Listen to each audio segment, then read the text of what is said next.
If you have your book, would you turn to just page 17? We'll start there. You may find it easy to follow along. You don't have to, etc. Your call, whatever works for you. We passed out a syllabus to you. We're going to see if we can finish this in 10 to 11 sessions. That would take us through the end of August. That is the goal, and that means after this I really need to start sharp at 7. So we can attempt to get out of here. We will go for 1 hour, take a 15-minute social break, and then come back and finish up and try to get out of here before 9. That's our goal on the Monday nights of the summer, and you can see the schedule that's there. Page 17, the hermeneut. In Greek mythology, Hermes was the messenger of the gods. His task was to deliver verbal messages from the gods to mankind.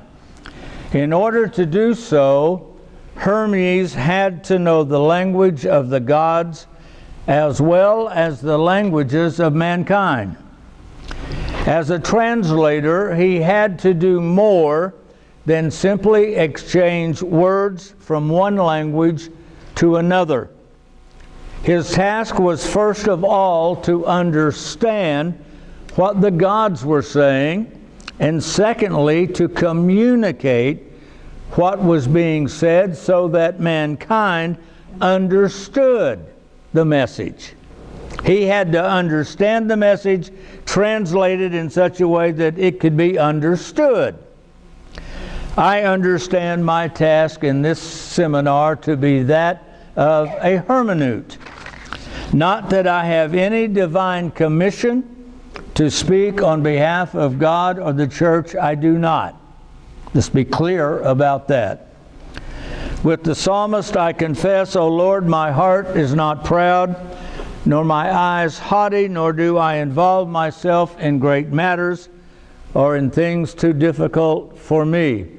We'll see if that's if I have or haven't attempted something way too difficult. My task is not to create, but to translate what I have been taught, what I have received, what I have seen and heard and experienced concerning the Word of life. In the face of the incomprehensible and ineffable, I struggle to transmit what I see so that you might see it for yourself. That's the goal. I possess neither the vocabulary nor linguistic skill to be successful. Therefore, it is necessary for the Spirit which inspires him who teaches to be found in those who listen, else they will hear nothing, or they will become judges and not participants. Our goal is to participate in a common experience and reality together. Both the teacher and the listener must become witnesses to the truth.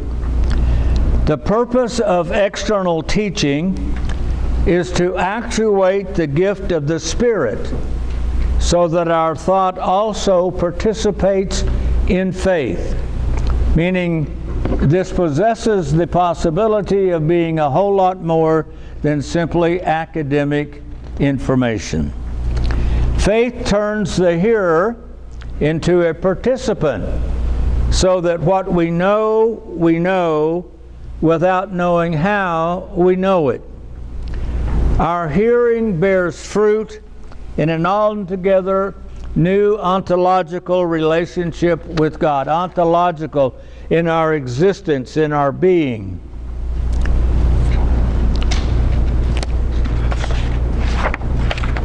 When God came looking, he found Adam naked in a graveyard. Naked in a garden. This is not in your book right here. Builds on themes that we have previously explored over the last 23 years. These things, I believe, back in 2008, explored the historical beginnings of the Neolithic Revolution, the beginning of what today the scientists call the modern human, and the Neolithic human species, and the birth of culture in the Fertile Crescent and Mesopotamia. Secondly, a book called Paradise Has Two Trees.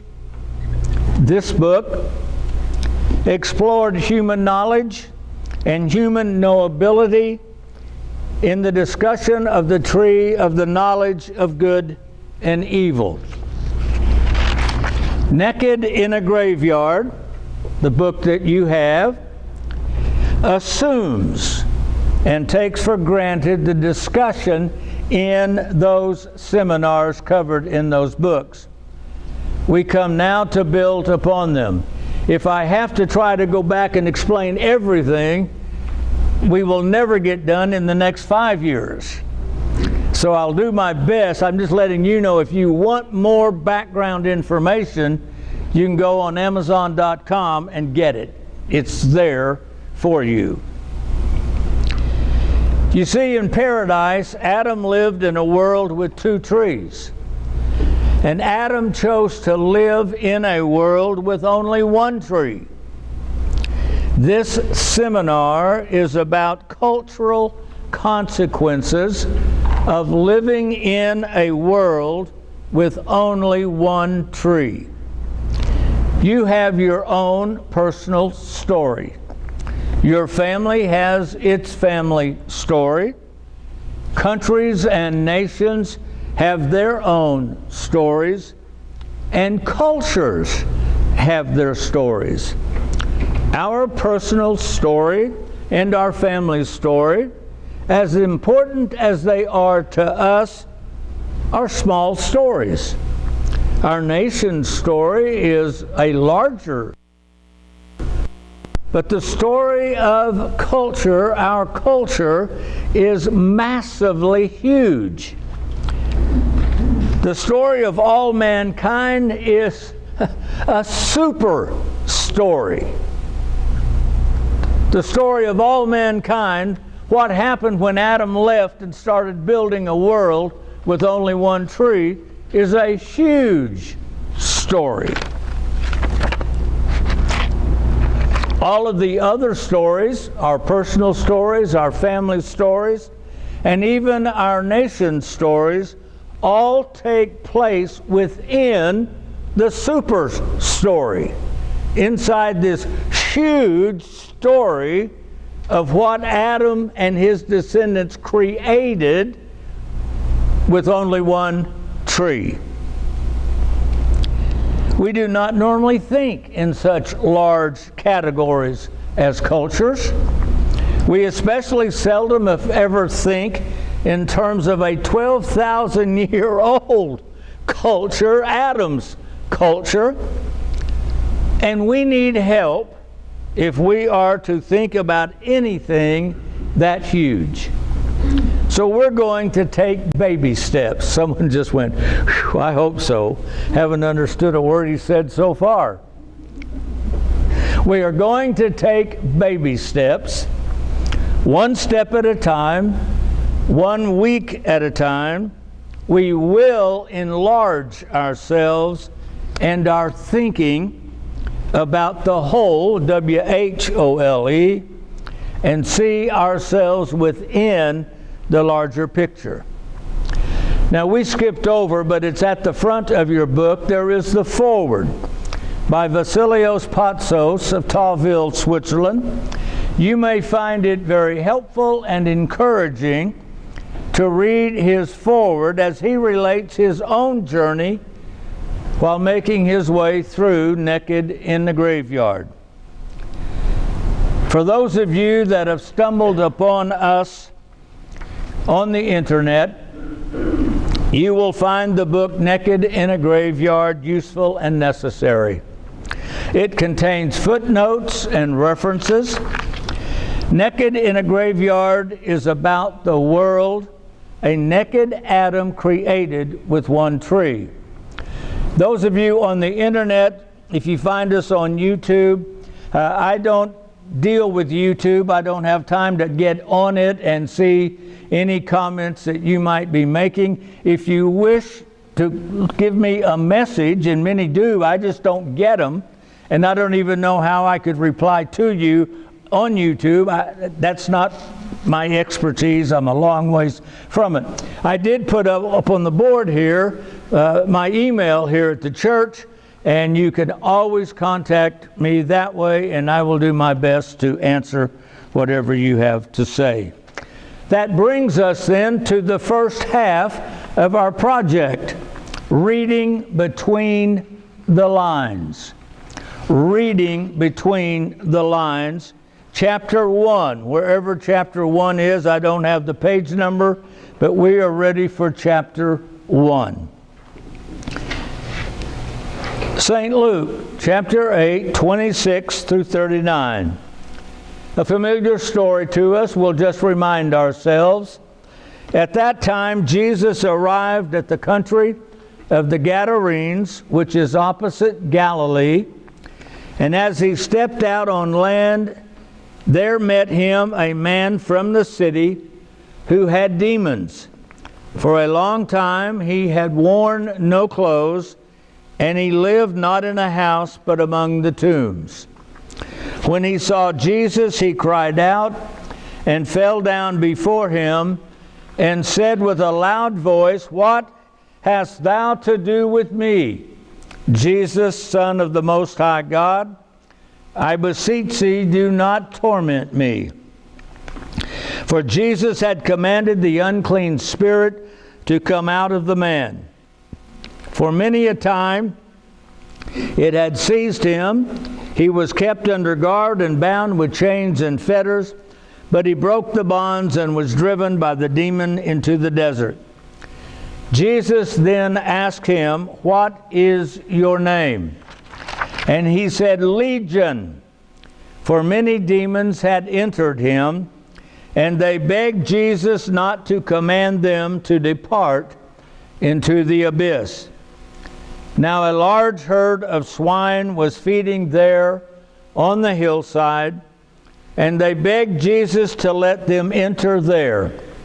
So he gave them leave, and the demons came out of the man and entered the swine, and the herd rushed down the steep bank into the lake and was drowned.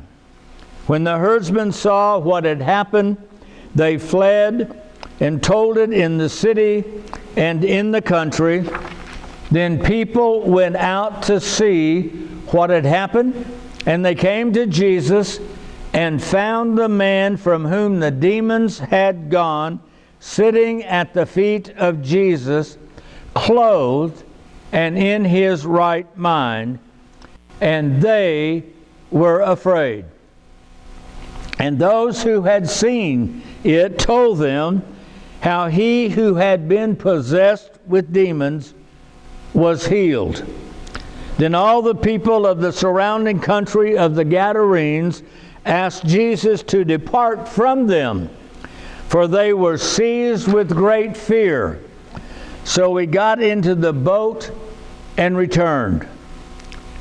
The man from whom the demons had gone begged that he might be with Jesus, but Jesus sent him away, saying, "Return to your home and declare all that God has done for you." And he went away, proclaiming throughout the whole city all that Jesus had done for him. I know this is on page 22. Let us turn aside. The strange story of a naked man living among the tombs causes us to turn aside, as did Moses with the burning bush, and consider the matter further. Even in an age such as ours, when pictures of Hollywood starlets getting out of their cars without wearing underwear inundated the internet, and nudity is acceptable in films and streaming on television, even in such an age as ours, the story of a wild man living naked in a graveyard strikes us not only as strange but weird. In addition to Luke's account that we read, versions of the story of the demoniac and the swine are also found in Mark and Matthew. At the very least, it is a healing story. And as a healing story, we understand the story literally and at face value. A demon-possessed man is healed. However, in Matthew and Luke, the story follows the stilling of the storm by Jesus. And for Matthew and Luke, both the stilling of the storm and the healing of the demoniac point to a meaning larger and separate from the literal miracles of each story. Hang in there. You've got the literal information. That's what you learn in Sunday school. But what Matthew and Mark are doing is something above that, invisibly present, that we miss. And that's what we're calling our attention to. The calming of the sea demonstrated the power of Jesus over nature, especially the unruly and chaotic violence of nature.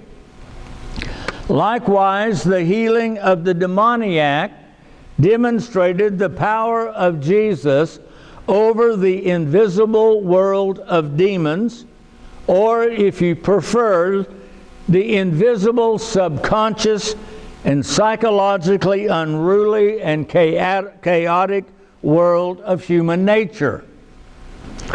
Jesus had the power to calm the violent man, as well as the power to calm a violent sea.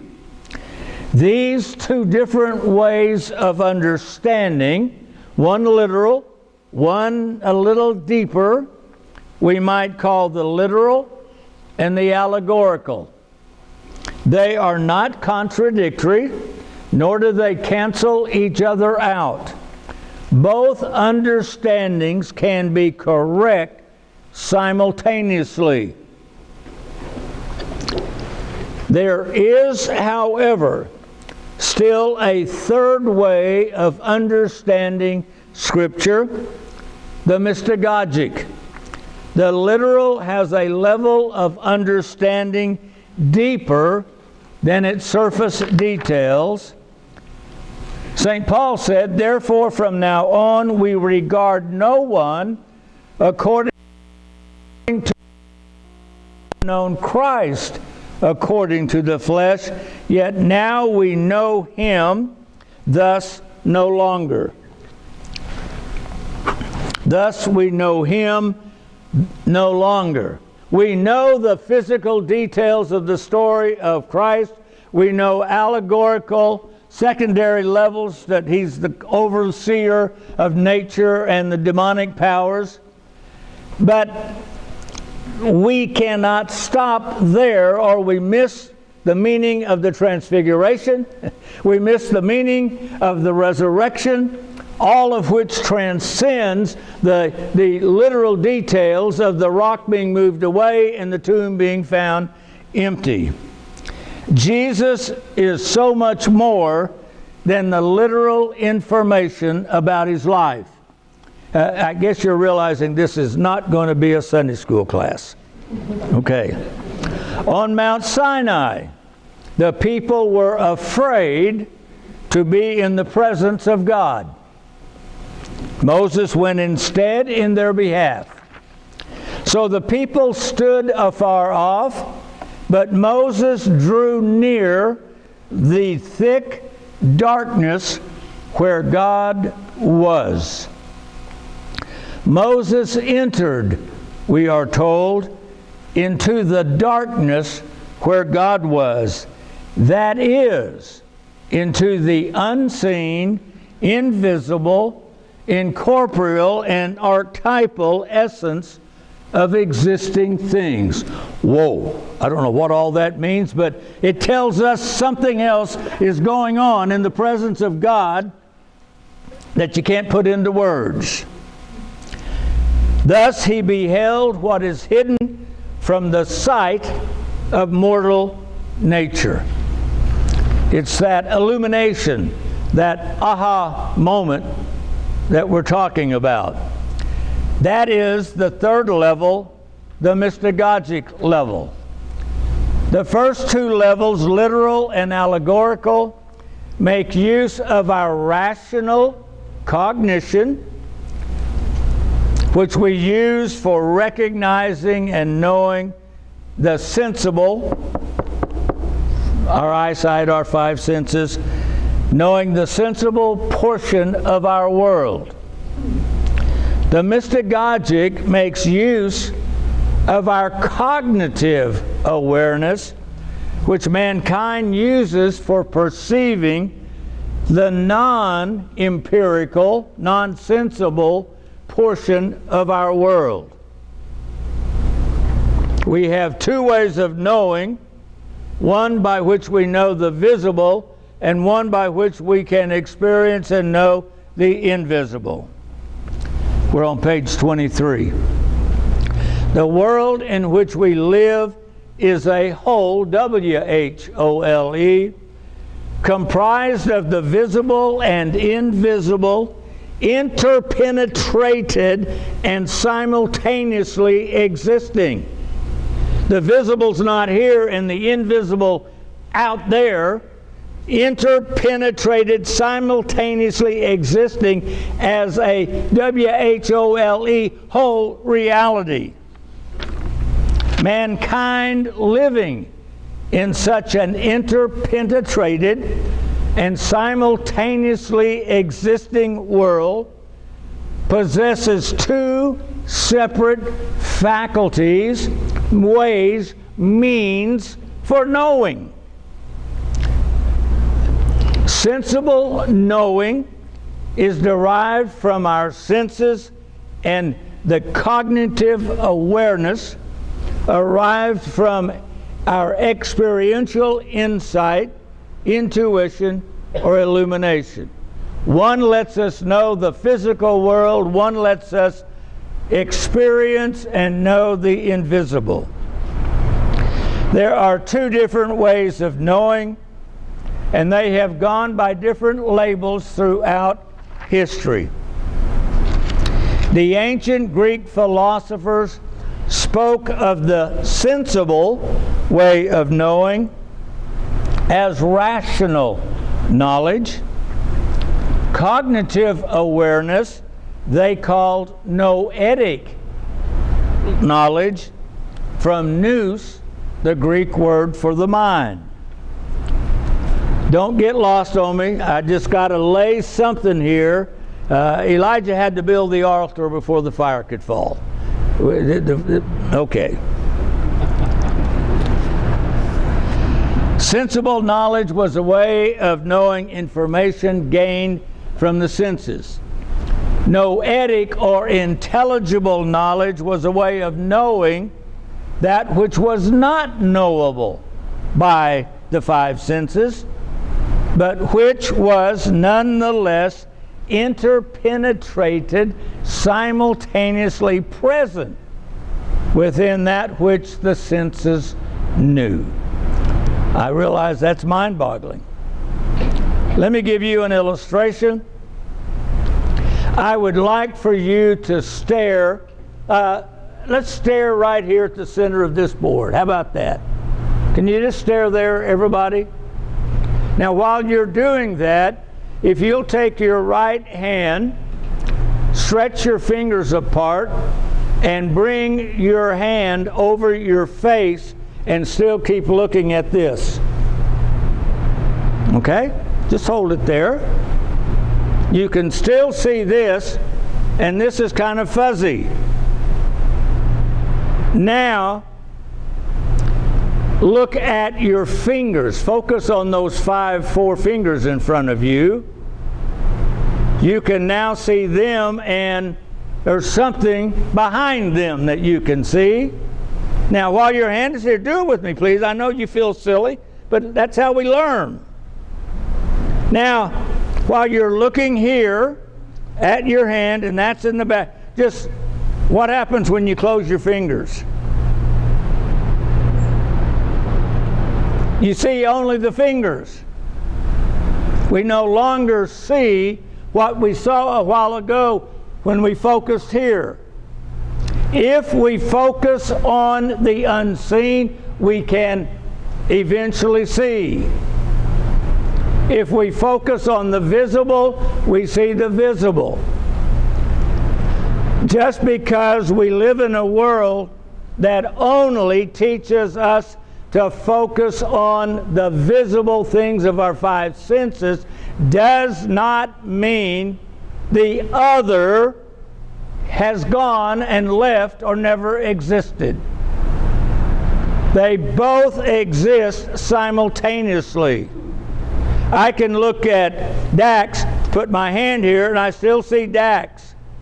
Or I can choose to look at my fingers, and you're off out there somewhere. But the minute I close my hand, Dax stopped existing. But he didn't. That's the point.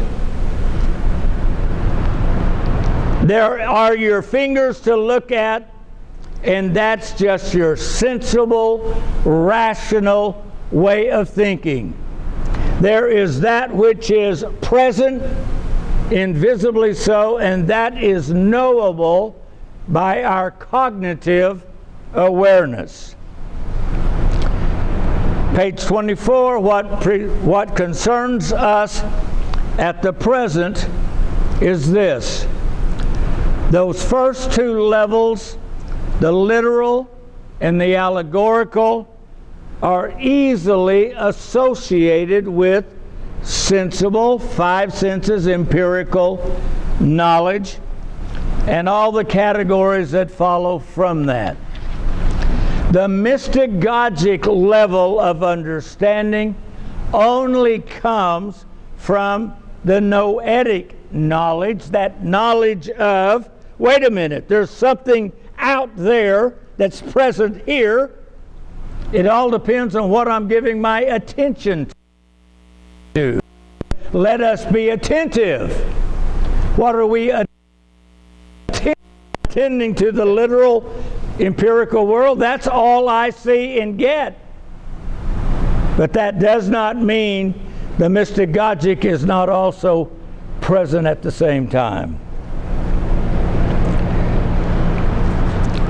The mystagogic level is only from the noetic. The intuition and illumination and cognitive awareness where one sees what they had not seen and now knows without knowing how they know what they did not know before.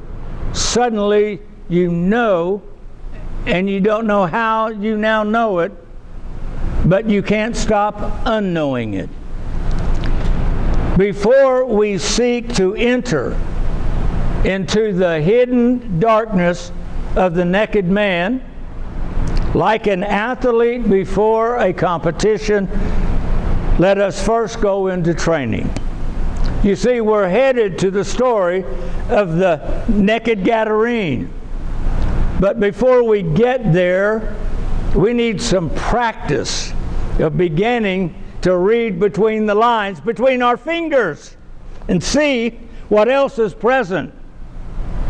So that's what we're going to do in our baby steps to get there, so we can finally get to what is happening and what does the story of the naked Gadarene tell us about Adam and the world he created. Let us briefly consider the values upon which Western culture and civilization were built. Page 24. Hang on, we're going to have a break here in about 10 minutes. Could we do it now? Help! Cultures are those large realities that cover large geographical areas for thousands of years. Think of the Roman Empire, Alexander the Great Empire, the Persian Empire, those things. Cultures define the common values and ideas that unite people together. The relationship of God and man, the relationship of husbands and wives to each other, the relationship of parents to children, the relationship of the children to parents, the relationship of a citizen to the government, and the relationship of the government to the citizens. These are all shaped and defined within a culture that we take for granted inside whatever culture we're in. Cultures shape our moral values and define what is right or wrong within a tribe, a nation, and a culture. Cultures therefore shape the perspective with which we view things. Cultures give us a worldview, what the Germans call a Weltanschauung, within which we live our lives and from which we approach life itself. We don't even know we've absorbed this. Cultures give us a shared ethos, what the Greeks call synethia, the social attitude or social context that defines the self-understanding of a people. Botanical culture. In the ancient past, now we're just going to see what a culture is, and that cultures can change, and you can have a cultural revolution happen in your lifetime if you are there after 5,000 years when it happens, or whenever. In the ancient past, a huge shift in the shared ethos of mankind took place.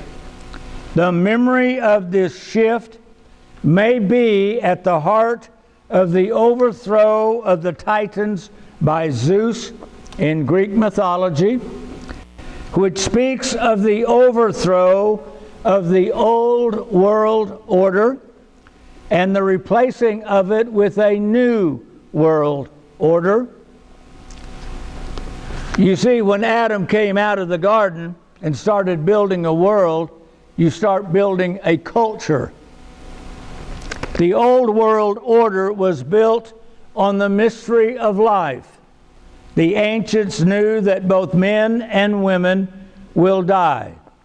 A man can only die, but a woman possesses within her the ability to create life. Women were therefore associated with life and were honored for being the givers of life. The ethos of the ancients was botanical.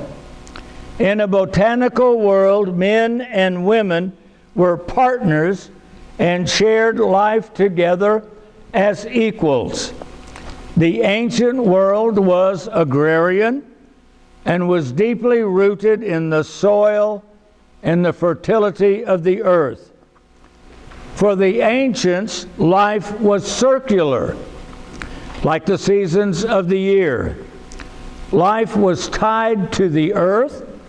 Life was earthy, sensual, and sexual. The courtship of Inanna and Dumuzi, I should have looked it up. He's found in the Old Testament. The Canaanites had another name for him. It's an ancient story. The courtship of Inanna and Dumuzi from ancient Sumer in Mesopotamia, modern-day Iraq, in its written form is 5,000 to 7,000 years old. No one knows how many thousand years the story existed, before writing was invented. The story is a highly erotic and sensual love poem. The ancient poets were no prudes. A penis was a penis and a vulva was a vulva. And when the twain met, they did not hesitate to say so. The earth was seen as feminine, fertile, flush, and bringing forth life. Even today, we still speak of Mother Nature. Betty White in the movie The Proposal goes into the woods because we must give thanks to Mother Earth. A woman was a garden to be cared for, tended to, so that she too might be fertile, flush, and bring forth life. A woman alone possessed the creative power to bring forth life and the creative power of beauty and human creativity as embodied by the three graces of Greek mythology. The word for farmer and husband was the same word in the ancient world. Even today, farming is known as husbandry. The ancients understood themselves and the natural world as a singular whole. The moon was female because it, like a woman's menstrual cycle, was roughly every 28 days. The female genitalia reminded them of the furrows made when a farmer plowed his field. In the love poem, Inanna says, "Who will plow me?" She quite literally says, "Who will plow my vulva?" This is not pornographic. Inanna is looking for a husband who will love and take care of her like a gardener does his garden, that she might blossom and bring forth life and children, that she might be fruitful and vibrant, that she might create and be creative. Inanna is not looking for casual sex. She is not a friend with benefits. She is a woman that wants to be loved, cared for, and cherished so that she might bring forth life in her home, in her marriage, in her womb, in her life, etc. The poem says this about marriage: he put his hand in her hand. He put his hand to her heart. Sweet is the sleep of hand to hand, sweeter still the sleep of heart to heart. In the ancient world, men and women were partners, sharing life together as equals. They were king and queen to each other, king and queen of their home and their lives together. The agrarian societies often worshiped deities of the earth, agricultural deities of planting, harvesting, and fertility. The memory of this survives in the grape harvest and the stomping of the grapes by single women. Perhaps you remember the grape harvest and stomping seen in the movie A Walk in the Clouds with Keanu Reeves. It was earthy, lusty, and visually sensual. Brings us to page 27. The overthrow of culture. The overthrow of the botanical culture. Sometime in the ancient past, the botanical ethos was overthrown and replaced with a patriarchal ethos. The sky gods of Mount Olympus replaced the deities of the earth.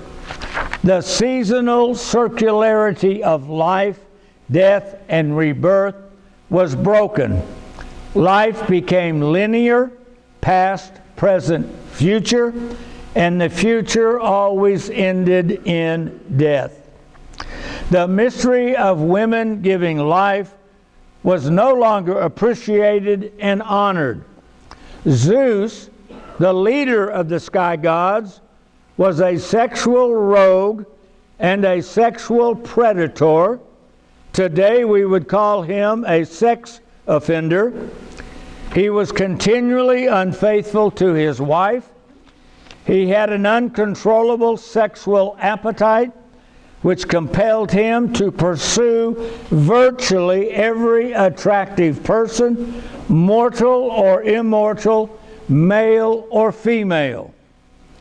In the form of a bull, Zeus abducted Europa, and he seduced the nymph Callisto. In the form of a bull, he raped Io. In the form of a swan, he raped Leda. And he took the Trojan boy Ganymede to Olympus to be his lover. All in all, Zeus fathered 115 offspring. Wow. And he's the chief gods of a culture. Well, you wonder what kind of culture we have? It's based on the chief god of this Greek culture, the sexual rogue Zeus. Let us consider real quick two of Zeus's offspring. Zeus in a human form seduced Semele. Hera, knowing of the pregnancy, sought to put an end to the pregnancy in order to keep Zeus from populating Olympus with all his illegitimate children. Prompted by Hera's trickery, Semele had Zeus reveal who he really is, and Zeus revealed his deity and became a blazing fire that incinerated Semele and burned her up. Zeus rescued the embryo and then sliced his inner thigh, embedded the embryo in his thigh, where it continued to grow, and from his thigh Zeus gave birth to his love child, Dionysius. Zeus's hatred for women, their fertility, and their ability to give life, he hated that, led him to usurp the reproductive function of women by conceiving in his head his daughter Athena. He had one of the gods strike him on the head with an axe, right here, cleaved him openly with an axe, and from this birth canal, Athena, the brainchild, sprang forth full grown. The virgin Athena is known for her wisdom and her support of her father's rule, the patriarchal rule. Athena and Dionysius represent the contradictory forces in culture. In the West, sexuality was deemed irrational. Dionysius represents the irrational forces of both physical nature and human instinct. He is a god who combines joyous sensuality with immoral aggression. On the other hand, Athena is a virgin goddess of formidable austerity and self-discipline, who represents the rational force for civilized order. The ancient Greeks never resolved the conflict between male rationality, male sexual aggression, never resolved that with female sexuality and sensuality, and the Greeks deemed female irrationality, and so a dichotomy was created inside the patriarchal order. By having Zeus give birth to both conveys the ancient Greek insistence that both Athena's cool rationality and Dionysius' passionate sensuality are part of the natural order and therefore equally divine. In a patriarchal world, disciplined intellect and unrestrained male sexual aggression are equally part of the human landscape. Men were rational and sexually aggressive. Women were irrational and sexually sensual. We're just saying, look at this identity of a culture. One that had been botanical, in which men and women were defined equally as partners and givers of life, enablers. The male is an enabler for the female's life-giving powers, which gets overthrown, and you create a different culture that begins to take its place, and we can recognize parts of our own culture here in 2023 that were happening by, who knows, 1000 BC or somewhere in the dark past before the Zeus overthrew the Titans, before the Olympic sky gods replaced the botanical gods that honored life as circular and so forth. That's what we're doing tonight, is just understanding what we mean by culture. We're not trying to make anybody have to memorize any of this. It's just an awareness. Culture. It's causing us to think larger than our own life, the life of our family, the life of our city, even the life of our country. What about all mankind? We say in the Orthodox Church, we pray for that, and all mankind. And we respond to that. Well, why don't we take a break? Well, I hope you had a nice break and a chance to say hello to one another.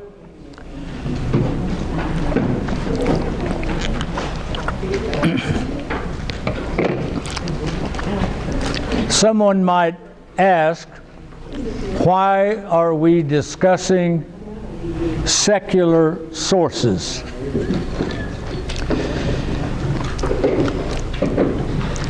The Gadarene was a demoniac from the city. We have to learn how to think about culture. If we're going to be a hermeneut, we have to not only know what God said, we've got to know the audience. Unfortunately, for many religious people, we still think the audience is the audience that's in our head that we grew up with in our childhood. I assure you, the world inside my head that I grew up with is not the world of my grandchildren are growing up in. They are being raised and reared and living in an entirely different ethos and culture. And we, some religious people, can take your Bible and try to beat up the rest of the country all we want, and it's futile. We must get our heads out of the sand and begin to understand what culture is, how it works, so that the gospel can be shared and understood by people in the new culture. Wow. I don't mean to get quite so heavy, but that's why we're going to start with the Greek dramatist there on page 29. Years ago, we taped our seminars so that they could be used back in the days when it was VHS, for someone who couldn't come and take the classes locally. Some copies were made and others would buy a set to use in their churches. Eventually, when digital came in, we retaped the classes. We had an assistant priest, Father Jeremy Davis, who was with us. He was part of a younger generation than obviously I am, and he said we ought to post this on the internet, which I had no knowledge of how to do, and he was able to take care of that and located people, as well as putting on the internet some classes that he was teaching, and they are still there 23 years later. And we continue to hear via an email, sometimes an actual phone call from another country, other states, of people that have bumped into, I don't think accidentally, but by the grace of God, because we don't advertise, we don't do anything, and you showed up. And so there's always the possibility that while everyone in this room is religious, the person on the other side of this camera may not be.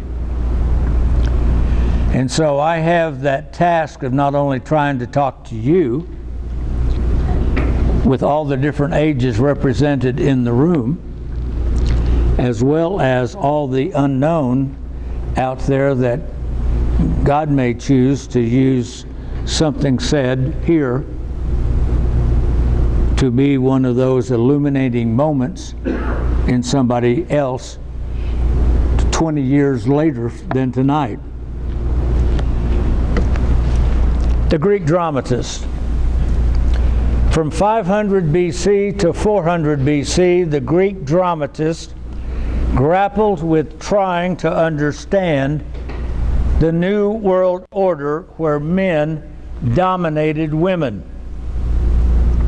You see, cultural revolutions don't happen overnight. They are a revolution.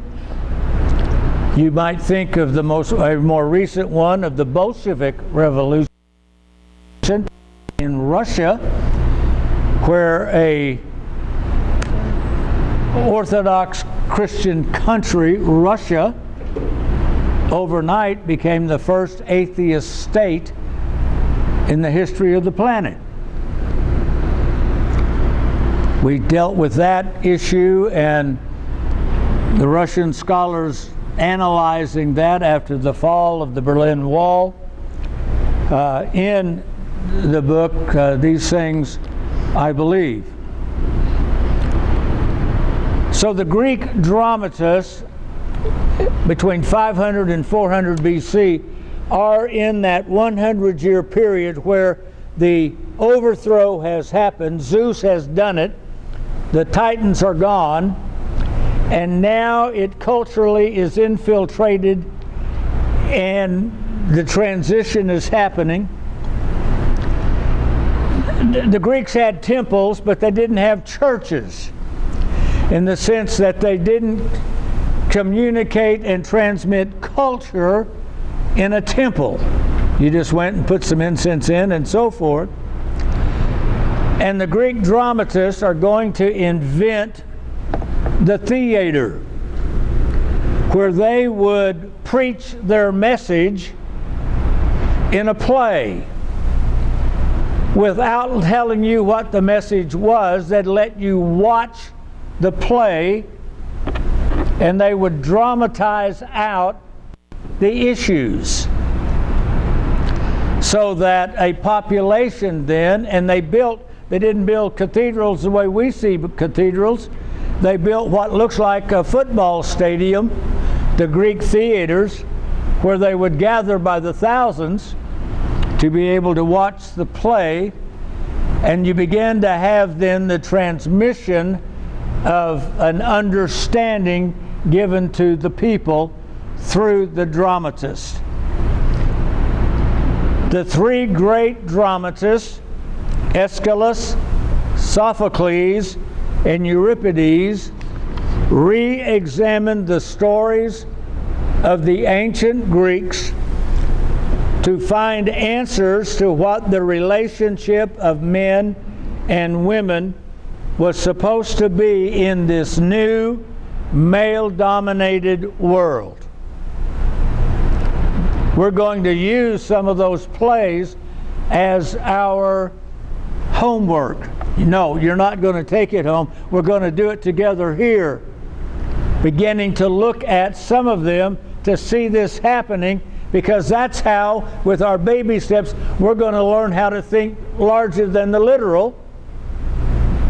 That's going to get us then finally to get to consider their lives. The Greek dramatists' lives overlapped each other. When the 5th century BC was over, the basic understanding of men and women had been established for Western culture. We're part of that culture. Let me repeat. When the 5th century was over, the basic understanding of men and women had been established for Western culture. 5 centuries before Christ, 9 centuries before Constantine made Christianity legal in the Roman Empire, the basic understanding of the relationship of men and women and the supremacy of rationalism had been established for Western culture.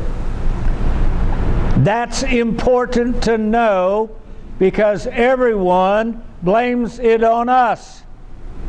We are the ones that created this culture that has abused women.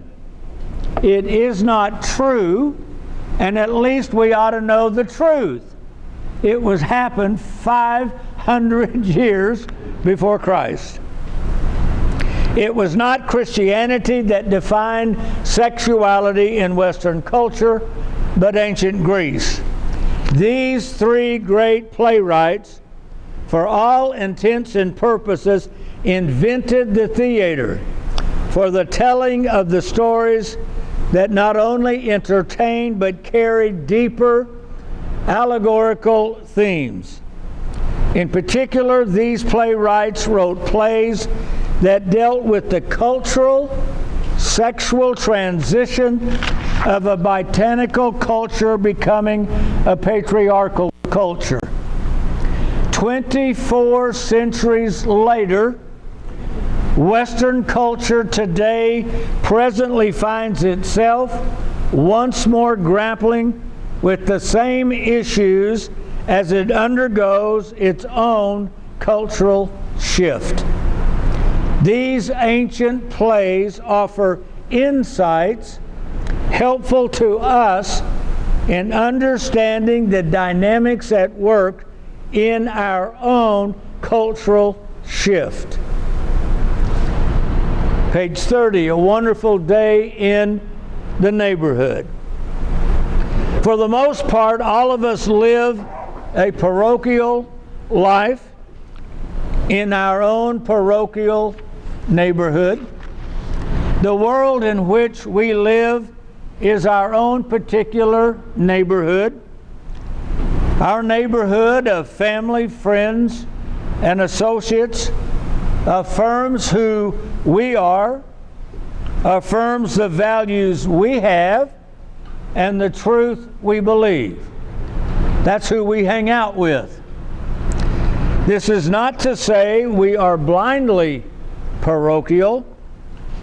The digital age in which we find ourselves makes an insulated and isolationist parochialism impossible. We know there is a larger world out there with a diversity of values and truth, many radically different than our own values and truth. That said, most of us are not cosmopolitan citizens of the world. Only in the movies do we have breakfast in New York and dinner in London. We live our lives in our parochial neighborhood, however broad or narrow-minded it may be. However, the neighborhood is changing. The old days are gone. The larger world seems intent on bulldozing away our familiar landmarks and replacing them with something entirely new and different. The temptation is to cling desperately to the old, to go down fighting like those in the Alamo or Custer's Last Stand. Or equally, the temptation is to abandon and replace everything with the latest flavor of the moment, to throw out the baby with the bathwater. And in the midst of overwhelming cultural change in which we find ourselves, there are lessons to be learned from others who face cultural upheavals as great as our own. What I'm trying to say is this is not dead history. It's not just an academic exercise. This is actually important for us in making our own understanding to what the cultural changes are that are happening around us and what our relationship with those changes is going to be or become. And from a Christian point of view, is there a Christian point of view to have? We cannot assume here tonight that we can handle an answer. We need to begin to think outside of our parochial neighborhood, outside of our own worldview, to understand that world out there that is radically different from the world in here, in our heads tonight.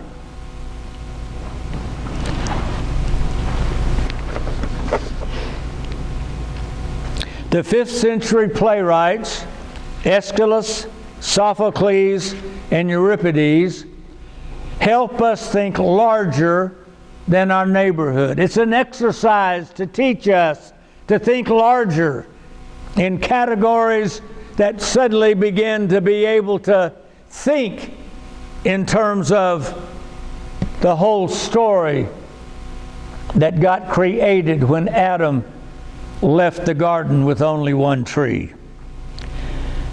The dramatists help us think about large, basic, and cultural values in terms which we do not normally think. On the table were larger issues than the menu for dinner. I am not suggesting cultural change is a disaster waiting to happen. Whether it is or not, I don't know. That's above my pay grade. But a cultural change can be as drastic to those in its midst as the sinking of the Titanic was to those on board. Knowing how to lower and man a lifeboat would have been useful training to have on board the Titanic.